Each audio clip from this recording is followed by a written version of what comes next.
ನಮಸ್ತೆ ವೀಕ್ಷಕರೇ, ಜಾತಕ ಫಲ ವಿಶೇಷ ಕಾರ್ಯಕ್ರಮಕ್ಕೆ ಸ್ವಾಗತ. ನಾನು ವಿನುತಾ ಪರಮೇಶ್. ವೀಕ್ಷಕರೇ, ಈ ದಿನದ ವಿಶೇಷತೆ ಹಾಗೂ 12 ರಾಶಿಗಳ ಜೊತೆಗೆ ನೀವು ಕಳಿಸಿರುವ ಸಂದೇಶಗಳಿಗೆ ಪರಿಹಾರವನ್ನು ತಿಳಿಸಿಕೊಡ್ತಾ ಹೋಗ್ತೇವೆ. ಮೊದಲಿಗೆ ಕಾರ್ಯಕ್ರಮಕ್ಕೆ ಪ್ರಾಜ್ಞರಾದ ಶ್ರೀ ಶ್ರೀಕಂಠ ಶಾಸ್ತ್ರಿಗಳನ್ನು ಸ್ವಾಗತಿಸೋಣ. ಶಾಸ್ತ್ರಿಗಳೇ, ಕಾರ್ಯಕ್ರಮಕ್ಕೆ ಸ್ವಾಗತ. ನಮಸ್ಕಾರಗಳು. ಶಾಸ್ತ್ರಿಗಳೇ, ಮೊದಲಿಗೆ ಈ ದಿನದ ವಿಶೇಷತೆ ತಿಳಿಸೋದಾದ್ರೆ. ಶ್ರೀ ಗುರುಭ್ಯೋ ನಮಃ. ಹರಿ ಓಂ. ಮೂರ್ತಿತ್ವೇ ಪರಿಕಲ್ಪಿತ ಶಶಿಭೃತೋ ವರ್ತ್ಮಾ ಪುನರ್ಜನ್ಮನ ಮಾತ್ಮೇತ್ಯಾತ್ಮವಿದಾಂ ಕೃತುಶ್ಚ ಯಜತಾಂ ಭರತ ಅಮರಜ್ಯೋತಿಷಾಂ ಲೋಕಾನಾಂ ಪ್ರಳಯೋದ್ಭವಸ್ಥಿತಿ ವಿಭುಶ್ಚಾನೇಕಧಾಯ ಶ್ರಿದೌ ವಾಚನ್ನ ಸದದಾತ್ಮನೇಕ ಕಿರಣ ತ್ರೈಲೋಕ್ಯ ದೀಪೋ ರವಿಃ. ಸಮಸ್ತ ವೀಕ್ಷಕರಿಗೆ ಶುಭೋದಯ, ಶುಭ ಬೆಳಗು. ಈ ದಿನದ ಸಂದೇಶಗಳನ್ನು ಪರಿಶೀಲಿಸುವ ಪೂರ್ವದಲ್ಲಿ ಹೊತ್ತಿನ ಪಂಚಾಂಗವನ್ನು ಗಮನಿಸಿಕೊಳ್ಳೋಣ. ಶ್ರೀ ಪರಾಭವನಾಮ ಸಂವತ್ಸರ, ದಕ್ಷಿಣಾಯಣ, ಗ್ರೀಷ್ಮ ಋತು, ಆಷಾಢ ಮಾಸ, ಶುಕ್ಲ ಪಕ್ಷವಾಗಿದೆ. ಈ ದಿವಸ ಶನಿವಾರವಾಗಿರ್ತಕ್ಕಂಥದ್ದು. ಚತುರ್ಥಿ ತಿಥಿ, ಪೂರ್ವ ಫಲ್ಗುಣಿ ನಕ್ಷತ್ರ ಈ ದಿವಸ ನಾವು ಆಷಾಢ ಮಾಸದ ಮೊದಲ ಶನಿವಾರದಲ್ಲಿದ್ದೀವಿ.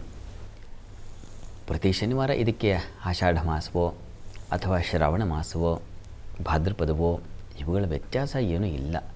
ಶ್ರಾವಣದಲ್ಲಿ ಒಂದೇ ವ್ಯತ್ಯಾಸ ಕಾಣ್ತೀವಿ. ಶ್ರಾವಣ ಶನಿವಾರ ಬಹಳ ವಿಶೇಷತೆ, ಅದನ್ನು ನಾವು ಆ ಮಾಸದಲ್ಲಿ ಕಾಣೋಣ. ಹಾಗಂತ ಅದಕ್ಕೆ ತೂಕ ಹಾಕಿದ್ರೆ ಈ ಶನಿವಾರ ಕಡಿಮೆನಾ ಅಂತಂದರೆ ಹಾಗೇನೂ ಇಲ್ಲ. ಯಾವ ಶನಿವಾರವೂ, ಯಾವ ಭಾನುವಾರವೂ, ಯಾವ ಯಾವ ವಾರವೂ ಕೂಡ ಅದರದೇ ಆದ ಕಾಲ ಮಹಿಮೆ.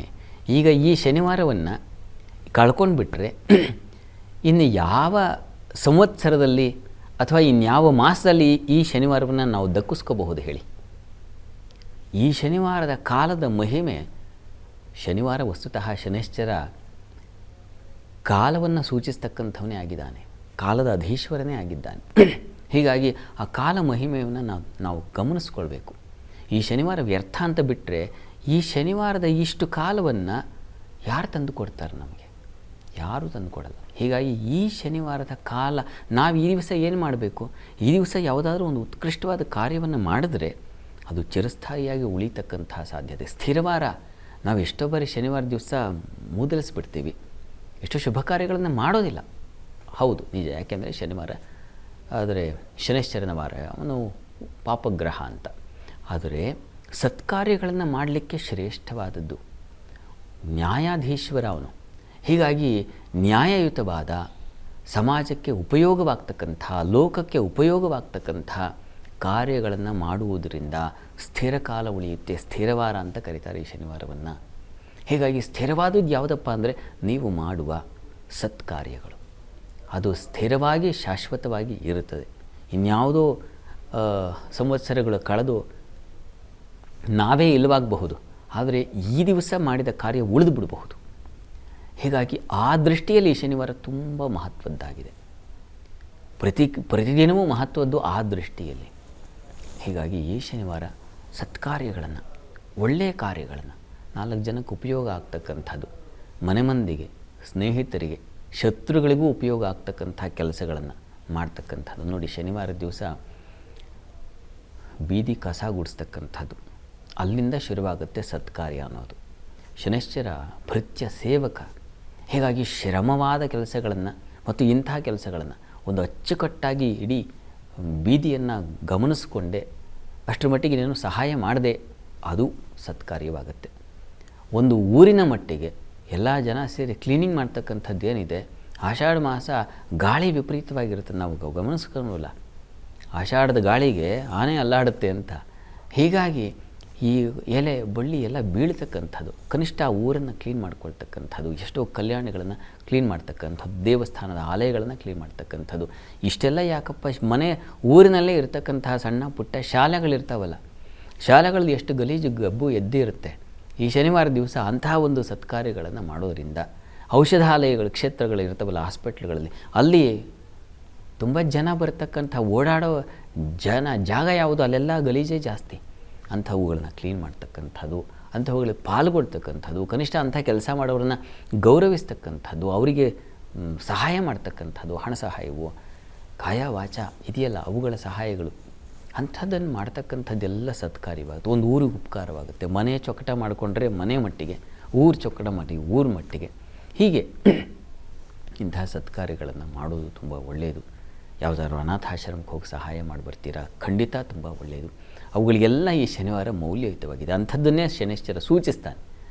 ಹೀಗಾಗಿ ಈ ಶನಿವಾರ ಶನೈಶ್ಚರನ ಮಂದಿರಕ್ಕೆ ಹೋಗೋದಷ್ಟೇ ಅಲ್ಲ, ಅವನ ಪ್ರೇರಣೆಯಿಂದ ಸತ್ಕಾರ್ಯಕ್ಕೆ ನನ್ನನ್ನು ತೊಡಗಿಸಿಕೊಳ್ಳಿಕ್ಕೆ ಸಹಾಯವಾಗಲಿ, ಆ ಭಗವಂತ ಅಷ್ಟು ಸಹಾಯ ಮಾಡಲಿ, ಅಷ್ಟು ಕೃಪೆ ಮಾಡಿಕೊಳ್ಳಿ ನನಗೆ ಅಂತ ಪ್ರಾರ್ಥನೆ ಮಾಡಿ, ಶನೈಶ್ಚರನ ಕೃಪೆಯಿಂದ ಒಳ್ಳೆಯ ಕಾರ್ಯಕ್ಕೆ ನಮ್ಮನ್ನು ನಾವು ತೊಡಗಿಸ್ಕೊಳ್ತೀವಿ. ಅದು ಇನ್ವೆಸ್ಟ್ಮೆಂಟ್, ಬಿಗ್ ಇನ್ವೆಸ್ಟ್ಮೆಂಟ್. ಸತ್ಕಾರ್ಯಗಳಿಗೆ ತೊಡಗೋದು ಅಂತ ಈ ಕಾಲ ಉಳಿಯುತ್ತೆ ಶಾಶ್ವತವಾಗಿ. ಇದು ಕಳೆದು ಹೋಗೋ ಮುನ್ನ ಎಚ್ಚೆತ್ಕೊಳ್ಳೋದು ಬಹಳ ಒಳ್ಳೆಯದು. ಈ ಶನಿವಾರ ಅಂಥದ್ದೊಂದು ಕಾರ್ಯದಲ್ಲಿ ತೊಡಗಿಕೊಳ್ಳಿ, ಒಳ್ಳೆಯದಾಗಲಿ. ಸರಿ ಶಾಸ್ತ್ರಿಗಳೇ, ಶನಿವಾರ ಅಂದರೆ ಏನು, ಶನಿವಾರದ ಮಹತ್ವ, ಜೊತೆಗೆ ಕಸ ಗುಡಿಸೋದ್ರಿಂದನೂ ಕೂಡ ಸತ್ಕಾರ್ಯದಲ್ಲಿ ನಿಮ್ಮನ್ನು ನೀವು ತೊಡಗಿಸ್ಕೋಬೋದು ಅನ್ನೋ ಒಂದು ಸಂದೇಶವನ್ನು ಹೇಳಿದ್ರಿ. ಈಗ ವೀಕ್ಷಕರು ಕಳಿಸಿರುವಂತಹ ಸಂದೇಶಗಳ ಕಡೆ ಗಮನ ಹರಿಸೋಣ. ವೀಕ್ಷಕರೇ, ಮೊದಲ ಸಂದೇಶ ಕವನ ಎನ್ ಮೈಸೂರಿಂದ. ಇವರು ಹುಟ್ಟಿದ ದಿನಾಂಕ 16/12/2005, ಹುಟ್ಟಿದ ಸಮಯ 5:28 AM. ಇವರ ಪ್ರಶ್ನೆ, ಉದ್ಯೋಗದ ಬಗ್ಗೆ ತಿಳಿಸ್ಕೊಡಿ, BE ಫೈನಲ್ ಇಯರ್ ಸ್ಟೂಡೆಂಟ್ ನಾನು ಅಂತ ಕೇಳ್ತಾ ಇದ್ದಾರೆ. ಕವನ ಅವರ ಪ್ರಶ್ನೆ ಉದ್ಯೋಗಕ್ಕೆ ಸಂಬಂಧಿಸಿದೆ ಅಲ್ವಾ? ನೋಡೋಣ. ನೋಡಿ, ತಮ್ಮ ಜಾತಕವನ್ನು ಪರಿಶೀಲಿಸಿದ್ರೆ ಇದು ವೃಶ್ಚಿಕ ಲಗ್ನ. ಲಗ್ನದಿಂದ ಕರ್ಮಾಧಿಪತಿ ರವಿ ಧನಸ್ಥಾನದಲ್ಲಿದ್ದಾನೆ. ಕರ್ಮಾಧಿಪತಿ ಧನಸ್ಥಾನದಲ್ಲಿದ್ದರೆ ಹಣಕಾಸಿನ ಸಮೃದ್ಧಿ ಚೆನ್ನಾಗಿರ್ತದೆ, ಮತ್ತು ಅದು ಮಿತ್ರಕ್ಷೇತ್ರ, ಹೀಗಾಗಿ ಒಳ್ಳೆಯ ಲಾಭವನ್ನು ಗಳಿಸ್ತೀರಾ, ಚೆನ್ನಾಗಿದೆ. ಆದರೆ ಧನಾಧಿಪತಿ ವ್ಯಯದಲ್ಲಿದ್ದಾನೆ, ಖರ್ಚು ಹಾಗೆ ಮಾಡ್ತೀರಾ ನೀವು ವಸ್ತುತಃ ಉದ್ಯೋಗದ ಬಗ್ಗೆ ಕೇಳಿದ್ದೀರಿ. ಉದ್ಯೋಗಕ್ಕೆ ಲಕ್ಷಣ ಚೆನ್ನಾಗಿದೆ. ಪ್ರಸ್ತುತ ನಿಮಗೆ ಗುರುದಶೆಯಲ್ಲಿ ಗುರು ಭಕ್ತಿ ನಡೀತಾ ಇದೆ. ಈಗ ಗುರು ಧನಾಧಿಪತಿ ಪಂಚಮಾಧಿಪತಿಯಾಗಿರತಕ್ಕಂಥ ಗುರು ನಿಮಗೆ ವ್ಯಯದಲ್ಲಿದ್ದಾನೆ, ಅವನ ಟೈಮ್ ನಡೀತಾ ಇದೆ. ಹೀಗಾಗಿ ಪ್ರಯತ್ನಗಳಿಗೆ ಸ್ವಲ್ಪ ವಿಫಲತೆ ಉಂಟಾಗಬಹುದು, ಮನಸ್ಸು ಡಿಸ್ಟರ್ಬ್ ಆಗಬಹುದು, ಕುಟುಂಬದವ್ರ ಮೇಲೆ ಹಾರಾಟ ಹೋರಾಟ ಶುರುವಾಗ್ಬಿಡಬಹುದು. ಹೀಗಾಗಿ ಸಮಾಧಾನವಾಗಿರಿ. ಗುರು ಮಂದಿರಕ್ಕೆ ಹೋಗಿ ಬನ್ನಿ. ಪ್ರತಿ ಗುರುವಾರ ಗುರು ಸನ್ನಿಧಾನದಲ್ಲಿ ಒಂದು ವಿಶೇಷ ಪೂಜೆ, ಸೇವೆ ಇವುಗಳನ್ನು ಮಾಡಿಸೋದನ್ನು ಮರಿಬೇಡಿ. ಅದು ತುಂಬ ಸಹಾಯವಾಗುತ್ತೆ. 9 ಗುರುವಾರ ಶ್ರದ್ಧೆಯಿಂದ, ಗುರುವಿಗೆ ತುಂಬ ಇಷ್ಟ ಹಳದಿ, ಯಾವುದನ್ನು ಅರಿಶಿನ ಅಂತೀವೋ ಆ ಅರಿಶಿನ ಸಮರ್ಪಣೆ ಮಾಡಿ, ಅರಿಶಿಣದ ಕೊಂಬುಗಳನ್ನು ಒಂದು ದೊನ್ನೆಯಲ್ಲಿ ಹಾಕಿ ಅರಿಶಿಣದ ಕೊಂಬು ತುಂಬಿಸಿ ಅದನ್ನು ಸಮರ್ಪಣೆ ಮಾಡ್ತಕ್ಕಂಥದ್ದು 9 ಗುರುವಾರ ಮಾಡಿ. ಅದು ತುಂಬ ಸಹಾಯವಾಗುತ್ತೆ, ನಿಮಗೆ ಅನುಕೂಲ ಆಗುತ್ತೆ. ಜೊತೆಗೆ ಸ್ವಲ್ಪ ಬೆಲ್ಲ ಸಮರ್ಪಣೆ ಮಾಡಿ. ಇದರಿಂದ ನಿಮಗೆ ಉದ್ಯೋಗಕ್ಕೊಂದು ಬಲ ಬರುತ್ತೆ. ಯೋಚನೆ ಮಾಡಿಬಿಡಿ, ಚೆನ್ನಾಗಿದೆ. ಆ ಅಧಿಪತಿ ಚೆನ್ನಾಗಿರೋದ್ರಿಂದ ಸಂಪಾದನೆ ದಾರಿ ಇದೆಲ್ಲ ಚೆನ್ನಾಗಾಗುತ್ತೆ. ಈಗ ತತ್ಕಾಲದಲ್ಲಿ ಗುರು ಕಾಲ ನಿಮಗೆ ಸ್ವಲ್ಪ ಹಿನ್ನಡೆ ಉಂಟು ಮಾಡುತ್ತೆ. ಗುರು ಸೇವೆಯಿಂದ ಅದು ಸಹಾಯವಾಗುತ್ತೆ. ಸಾಧ್ಯವಾದರೆ ನೀವು ಗುರುಕ್ಷೇತ್ರದಲ್ಲಿ ಯಾವುದಾದ್ರೂ ಸರಿ ಗುರುಚರಿತ್ರೆ ಪಾರಾಯಣ ಒಂದು ಮಾಡಿ, ಅದರಿಂದ ತುಂಬ ಸಹಾಯವಾಗುತ್ತೆ. ನೋಡಿ ಮಾಡಿ, ಒಳ್ಳೆಯದಾಗಲಿ. ಸರಿ ಶಾಸ್ತ್ರಿಗಳೇ, ಮುಂದಿನ ಸಂದೇಶ ಬೆಂಗಳೂರಿಂದ ಮಂಜುನಾಥ್ ಅವರು. ಇವರು ಹುಟ್ಟಿದ ದಿನಾಂಕ 15/11/2004, ಹುಟ್ಟಿದ ಸಮಯ 9:15 AM. ಇವರ ಪ್ರಶ್ನೆ ಉದ್ಯೋಗದ ಬಗ್ಗೆ ತಿಳಿಸಿ ಅಂತ. ಮಂಜುನಾಥ್ ಅವರ ಪ್ರಶ್ನೆ ಅದು ಉದ್ಯೋಗಕ್ಕೆ ಸಂಬಂಧಿಸಿದೆ ಅಲ್ವಾ? ಜಾತಕ ನೋಡೋಣ. ನೋಡಿ, ತಮ್ಮ ಜಾತಕವನ್ನು ಪರಿಶೀಲಿಸಿದರೆ ಇದು ಧನು ಲಗ್ನವಾಗಿದೆ. ಲಗ್ನದಿಂದ ಕರ್ಮಾಧಿಪತಿ ನಿಮಗೆ ವ್ಯಯಸ್ಥಾನದಲ್ಲಿದ್ದಾನೆ. ವೃತ್ತಿ ಅಧಿಪತಿ ವ್ಯಯದಲ್ಲಿದ್ದರೆ ಕಾರ್ಯಹೀನೋ ಭವೇ ನರಃ, ಕೆಲಸ ಶತಪ್ರಯತ್ನ ಪಟ್ಟರೂ ಸ್ವಲ್ಪ ಹಿನ್ನಡೆ ಉಂಟಾಗ್ತಾ ಇರುತ್ತೆ, ಅಂಥದ್ದು ಒಂದು ಲಕ್ಷಣ. ಆದರೆ ನಿಮಗೆ ಅಲ್ಲಿ ಗುರು ಇದ್ದಾನೆ ಕರ್ಮಸ್ಥಾನದಲ್ಲಿ, ಅದು ಸ್ವಲ್ಪ ಸಹಾಯ ಮಾಡುತ್ತೆ. ಈಗ ಪ್ರಸ್ತುತ ನಿಮಗೆ ಶುಕ್ರ ದಶೆಯಲ್ಲಿ ಈಗ ನಡೀತಾ ಇರತಕ್ಕಂಥದ್ದು ಬುಧನ ಒಂದು ಕಾಲ ನಡೀತಾ ಇದೆ. ನೋಡಿ, ಹತ್ತಿರದಲ್ಲಿ ಯಾವುದಾದ್ರು ವಿಷ್ಣು ಸನ್ನಿಧಾನ ಇದ್ದರೆ ಪ್ರತಿ ಬುಧವಾರ ವಿಷ್ಣು ಸನ್ನಿಧಾನಕ್ಕೆ ಬಿಳಿ ಪುಷ್ಪಗಳನ್ನು, ಪರಿಮಳ ಭರಿತವಾದ ಸುಗಂಧರಾಜ, ಮಲ್ಲಿಗೆ, ಈ ರೀತಿಯ ಪುಷ್ಪಗಳನ್ನು ಸಮರ್ಪಣೆ ಮಾಡಿ. ಪ್ರತಿ ಬುಧವಾರ ಹೀಗೆ 12 ಬುಧವಾರ ಸಮರ್ಪಣೆ ಮಾಡಿ. ಮತ್ತು ಪ್ರತಿ ದಿವಸ ವಿಷ್ಣು ಸಹಸ್ರನಾಮ ಹೇಳಿಕೊಳ್ಳಿ. ಇವೆರಡು ನಿಮಗೆ ತುಂಬ ಸಹಾಯವಾಗುತ್ತೆ. ವೃತ್ತಿಯಲ್ಲಿ ನೀವು ಮಾಡಿ ನೋಡಿ, 12 ವಾರದಲ್ಲಿ ನಿಮಗೆ ರಿಸಲ್ಟ್ ಬರುತ್ತೆ. ಒಳ್ಳೆಯದಾಗಲಿ. ಸರಿ ಶಾಸ್ತ್ರಿಗಳೇ, ಮುಂದಿನ ಸಂದೇಶ ಬೆಳಗಾವಿಯಿಂದ ಶಿವಾನಂದ್ ಅವರು. ಇವರು ಹುಟ್ಟಿದ ದಿನಾಂಕ 2/10/1993, ಹುಟ್ಟಿದ ಸಮಯ 10:30 PM ಇಂದ 11 PM. ಇವರ ಪ್ರಶ್ನೆ ಸರ್ಕಾರಿ ಉದ್ಯೋಗ ಮತ್ತು ಮದುವೆ ಬಗ್ಗೆ ತಿಳಿಸಿ ಅಂತ. ಶಿವಾನಂದ್ ಅವರ ಪ್ರಶ್ನೆ ಅದು ಉದ್ಯೋಗಕ್ಕೆ ಸಂಬಂಧಿಸಿದೆ ಅಲ್ವಾ? ಏನು ಮಾಡೋದು ಅಂತ ನೋಡೋಣ. ನೋಡಿ, ತಮ್ಮ ಜಾತಕವನ್ನು ಗಮನಿಸಿದ್ರೆ ಇದು ವೃಷಭ ಲಗ್ನ. ಲಗ್ನದಿಂದ ಕರ್ಮಾಧಿಪತಿ ಕರ್ಮಸ್ಥಾನದಲ್ಲಿದ್ದಾನೆ. ಸರ್ವಕರ್ಮ ಪಟು ಸುಖಿ ಅಂತ ಹೇಳುತ್ತೆ. ನೀವು ಪ್ರಯತ್ನ ಮಾಡಿದ್ರೆ ಕೆಲಸ ಸಿಕ್ಬಿಡ್ತೀವ್ರೆ, ಆತಂಕ ಬೇಡ. ಕಾಲವನ್ನು ನೋಡೋಣ. ಈಗ ಚಂದ್ರದಶೆಯಲ್ಲಿ ಈಗ ತಮಗೆ ಗುರುಭುಕ್ತಿ ನಡೀತಾ ಇದೆ. ನೋಡಿ 2027 ಜೂನ್ವರೆಗೆ ಗುರುವಿನ ಕಾಲ ನಡೀತಾ ಇದೆ ನಿಮಗೆ. ಹೀಗಾಗಿ ಅಲ್ಲಿವರೆಗೆ ನಿಮಗೆ ಸ್ವಲ್ಪ ಅಷ್ಟು ಶುಭ ಫಲ ಇಲ್ಲ. ಹಾಗಂತ ಏನು ತೊಡಕು ಅಂತಲ್ಲ, ಆದರೆ ಅದರ ನಂತರದಲ್ಲಿ ಶನೈಶ್ಚರ ಶುರುವಾಗುತ್ತೆ. ಅಲ್ಲಿಂದ ನಿಮಗೆ ಉತ್ಕೃಷ್ಟವಾಗಿದೆ. ಮುಂದಿನ ಜುಲೈ ನಂತರ ನಿಮಗೆ ದಿ ಬೆಸ್ಟ್ ಟೈಮ್ ಶುರುವಾಗುತ್ತೆ. ಕೆಲಸ ತಕ್ಷಣ ಸಿಗುತ್ತೆ, ಬಡ್ತಿ ಸಿಗುತ್ತೆ, ಬಹಳ ಬೇಗ ನೀವು ಹಂತವನ್ನು ದಾಟಿಬಿಡ್ತೀರ. ಚೆನ್ನಾಗಿದೆ. ಅಲ್ಲಿವರೆಗೆ ಸ್ವಲ್ಪ ತಾಳ್ಮೆಯಿಂದ ಇರಿ ಅಷ್ಟೇ, ಒಳ್ಳೆಯದಾಗಲಿ. ಸರಿ ಶಾಸ್ತ್ರಿಗಳೇ, ಮುಂದಿನ ಸಂದೇಶ ಕಲ್ಲಪ್ಪ ಸವದತ್ತಿ. ಇವರು ಹುಟ್ಟಿದ ದಿನಾಂಕ 26/1/1991, ಹುಟ್ಟಿದ ಸಮಯ 7 AM. ಇವರ ಪ್ರಶ್ನೆ ಆಸ್ತಿ ಸಮಸ್ಯೆ. ಮೊದಲನೇ ಮದುವೆ ವಿಚ್ಛೇದನ ಆಗಿದೆ, ಎರಡನೇ ಮದುವೆ ಆಗೋ ಸಾಧ್ಯತೆ ಇದೆಯಾ? ಆರ್ಥಿಕ ಸಮಸ್ಯೆಗೆ ಪರಿಹಾರ ತಿಳಿಸಿ ಅಂತಿದ್ದಾರೆ. ಕಲ್ಲಪ್ಪ ಅವರ ಪ್ರಶ್ನೆ ಒಂದು ವಿವಾಹದ ಬಗ್ಗೆ ಮತ್ತೊಂದು ಆರ್ಥಿಕ ಸಮಸ್ಯೆ ಬಗ್ಗೆ ಹೇಳಿದ್ದಾರೆ. ಪಾಪ ನೋಡೋಣ. ನೋಡಿ, ನಿಮ್ಮ ಜಾತಕವನ್ನು ಪರಿಶೀಲಿಸಿದ್ರೆ ಇದು ಮಕರ ಲಗ್ನ. ಲಗ್ನದಿಂದ ಸಪ್ತಮ ಸ್ಥಾನದಲ್ಲಿ ಗುರು ಕೇತು ಇರತಕ್ಕಂಥದ್ದು. ಗುರು ಒಳ್ಳೆಯದು, ಆದರೆ ಕೇತು ಜೊತೆಗಿದ್ದಾಗ ಅದೊಂದು ದೋಷವಾಗುತ್ತೆ. ಅದರಿಂದಾಗಿ ನಿಮಗೆ ವಿವಾಹದಲ್ಲಿ ತೊಡಕು ಸೂಚಿಸ್ತಾ ಇದೆ. ಈಗ ಪ್ರಸ್ತುತ ನಿಮಗೆ ಗುರು ದಶೆಯಲ್ಲಿ ಈಗ ಶನೈಶ್ಚರನ ಕಾಲ ನಡೀತಾ ಇದೆ. ಪ್ರಯತ್ನ ಮಾಡಬಹುದು. ವಿವಾಹ ಪ್ರಯತ್ನಕ್ಕೆ ನಿಮಗೆ ಫಲದಾಯಕವಾದ ಒಂದು ಲಕ್ಷಣ ಇದೆ, ಸೂಚಿಸ್ತಾ ಇದೆ, ತೊಂದರೆ ಇಲ್ಲ. ಆದರೆ ಶಾಂತಿ ಮಾಡಿಸಿ, ಗ್ರಹ ಶಾಂತಿ ಮಾಡಿಸಿ ಒಂದು ಅರ್ಕ ವಿವಾಹ ಅಂತ ಮಾಡ್ತಾರೆ. ಅದು ಈ ರೀತಿಯಲ್ಲಿ ವಿಚ್ಛೇದನ ಆಗಿದ್ದರೆ ಅಥವಾ ಇನ್ನೇನೋ ಒಂದು ಸಮಸ್ಯೆ ಆಗಿದ್ದರೆ ಅದರಿಂದ ದಾಟ್ಕೊಳ್ಳಿಕ್ಕೆ ಅದೊಂದು ಬಹಳ ವಿಶಿಷ್ಟವಾದ ಪ್ರಯೋಗ. ಅರ್ಕ ವಿವಾಹ ಅಂತ ಎಕ್ಕೆ ಗಿಡಕ್ಕೆ ವಿವಾಹವನ್ನು ಮಾಡಿಸಿ, ಕ್ರಮವತ್ತಾಗಿ ಮಾಡಿಸಿ ಅನಂತರದಲ್ಲಿ ಮದುವೆಗೆ ಪ್ರಯತ್ನ ಮಾಡ್ತಕ್ಕಂಥದ್ದು, ಅದನ್ನು ಮಾಡಿಸಿ. ಇನ್ನು ಆರ್ಥಿಕ ಸಮಸ್ಯೆ ಅಂತ ಹೇಳಿದ್ರಿ, ಅದಕ್ಕೆ ಈಗ ಕಾಲವಶಾತ್ ನಿಮಗೆ ಅನುಕೂಲದ ಸಂದರ್ಭಗಳು ಎದುರಾಗುತ್ತೆ. ಆತಂಕ ಬೇಡ. ನೀವು ಹತ್ತಿರದಲ್ಲಿ ಯಾವುದಾದ್ರು ಮಹಾಲಕ್ಷ್ಮಿ ಸನ್ನಿಧಾನ ಇದ್ದರೆ ಪ್ರತಿ ಶುಕ್ರವಾರ ಮಹಾಲಕ್ಷ್ಮಿ ಸನ್ನಿಧಾನಕ್ಕೆ ಸ್ವಲ್ಪ ಮೊಸರು ಅದನ್ನು ಸಮರ್ಪಣೆ ಮಾಡಿ. ಪ್ರತಿ ಶುಕ್ರವಾರ ಹೀಗೆ ಒಂದು 6 ತಿಂಗಳು ನಿರಂತರವಾಗಿ ಶ್ರದ್ಧೆಯಿಂದ ಮಹಾಲಕ್ಷ್ಮಿ ಪ್ರಾರ್ಥನೆ ಮಾಡಿದ್ರೆ ಆರ್ಥಿಕವಾಗಿ ಒಂದು ಬಲ ಬರುತ್ತೆ, ಕುಟುಂಬದಲ್ಲೂ ಒಂದು ಬಲ ಬರುತ್ತೆ. ಒಳ್ಳೆಯದಾಗಲಿ. ಸರಿ ಶಾಸ್ತ್ರಿಗಳೇ, ಮುಂದಿನ ಸಂದೇಶ ದಾವಣಗೆರೆಯಿಂದ ಸಚಿನ್ ಅವರು.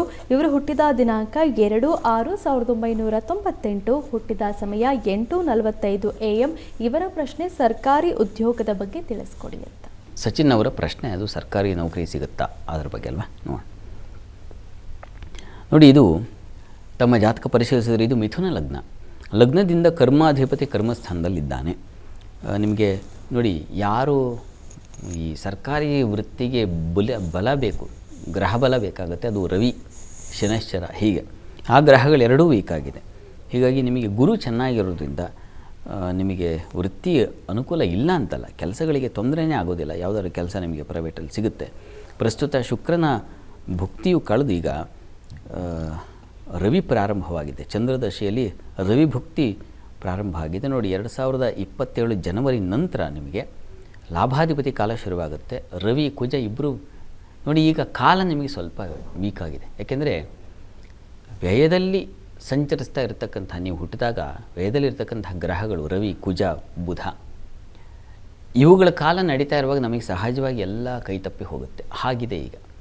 ಹೀಗಾಗಿ ನಿಮಗೆ ಸ್ವಲ್ಪ ಕಾಲ ಕೈಕೊಟ್ಟಿರೋದ್ರಿಂದ ಪ್ರತಿ ಮಂಗಳವಾರ ಸುಬ್ರಹ್ಮಣ್ಯ ಸನ್ನಿಧಾನದಲ್ಲಿ ಒಂದು ರುದ್ರಾಭಿಷೇಕ ಮಾಡಿಸಿ, ಪ್ರತಿ ಮಂಗಳವಾರ ಮಾಡಿಸಿ.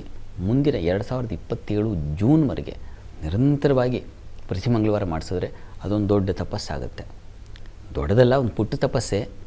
ಶ್ರದ್ಧೆಯಿಂದ ಮಾಡಿದ್ರೆ ಅದು ಮನಸ್ಸಿಗೆ ಒಂದು ಉನ್ನತಿಯನ್ನು ಮತ್ತು ನೀವೇನು ನಿರೀಕ್ಷೆ ಮಾಡ್ತಾಯಿದ್ದೀರೋ ಆ ಒಂದು ಫಲವನ್ನು ಸರ್ಕಾರಿ ಉದ್ಯೋಗ ಅಲ್ಲದೇ ಇದ್ದರೂ ಬೇರೆ ಕಡೆಗೆ ಅನುಕೂಲ ಖಂಡಿತ ಮಾಡಿಕೊಡುತ್ತೆ.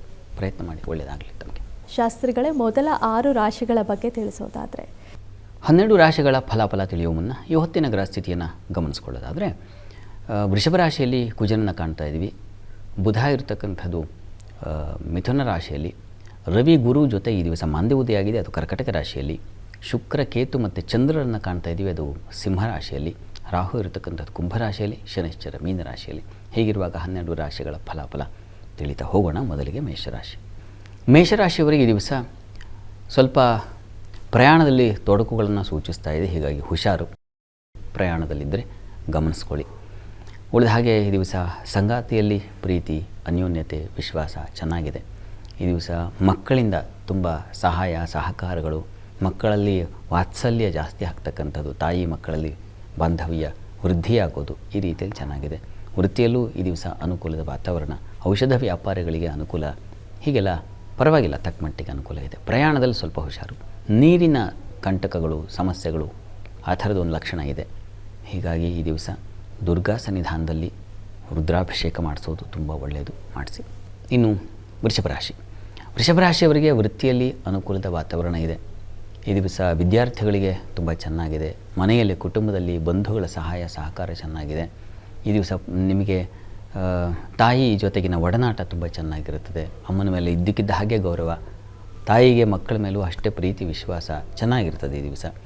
ಮತ್ತು ಹೈಯರ್ ಸ್ಟಡೀಸ್ ಅವರಿಗೆ ತುಂಬ ಚೆನ್ನಾಗಿದೆ ಈ ದಿವಸ.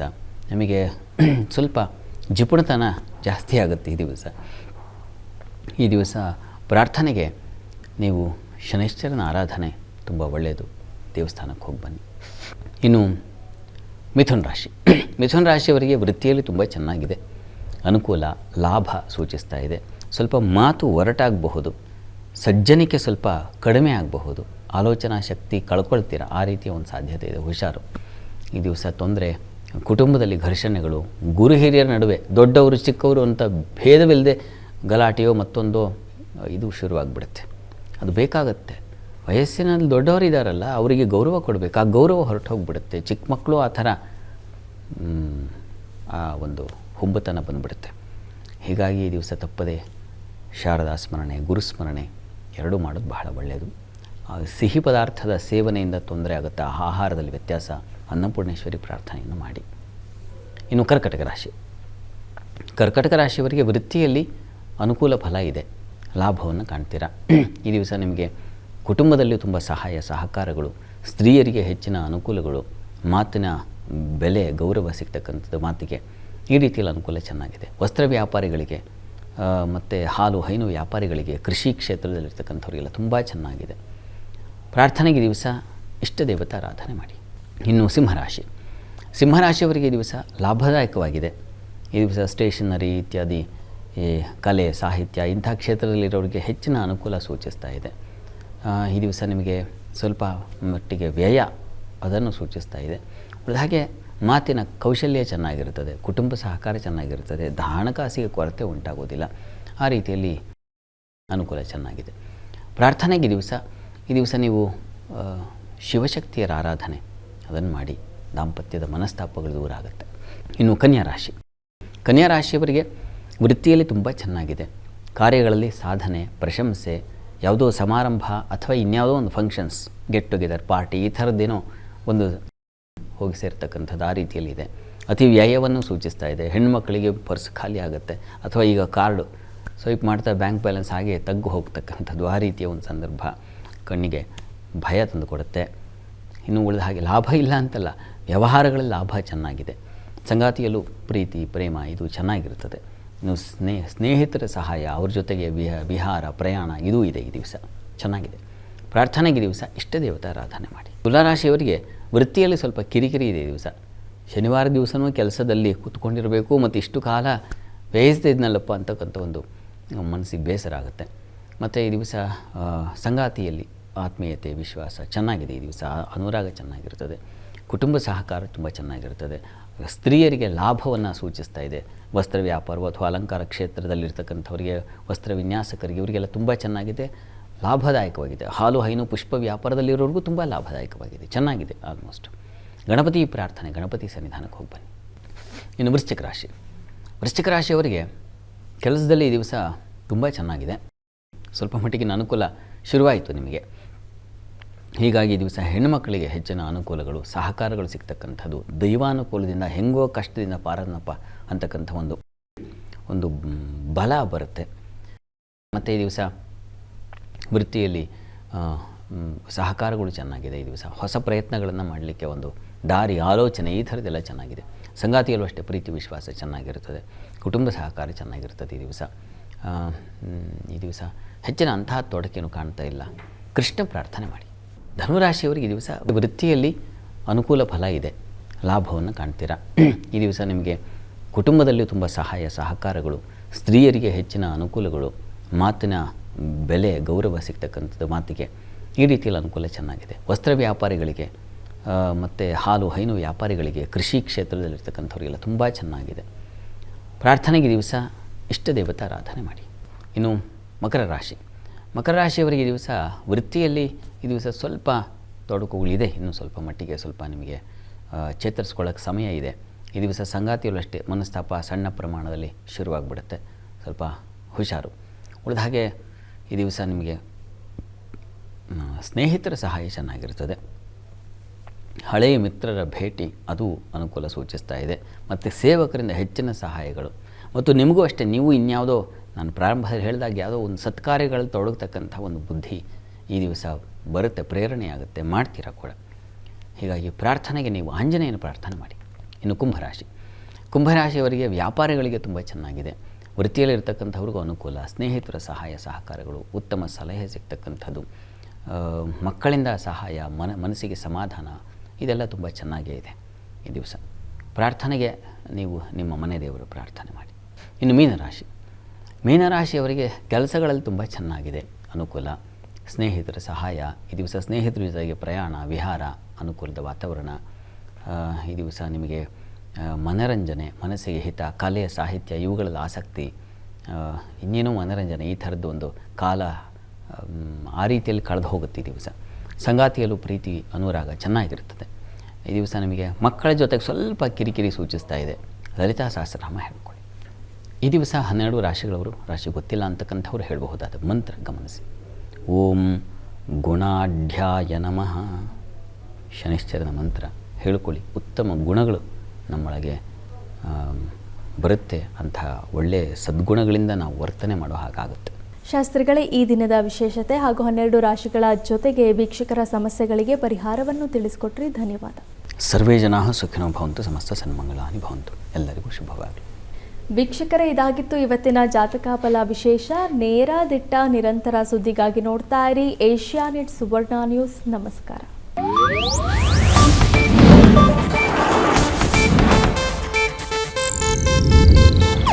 ಇದು ಏಷ್ಯಾನೆಟ್ ನ್ಯೂಸ್ ನೆಟ್ವರ್ಕ್ ಪ್ರಸ್ತುತಿ.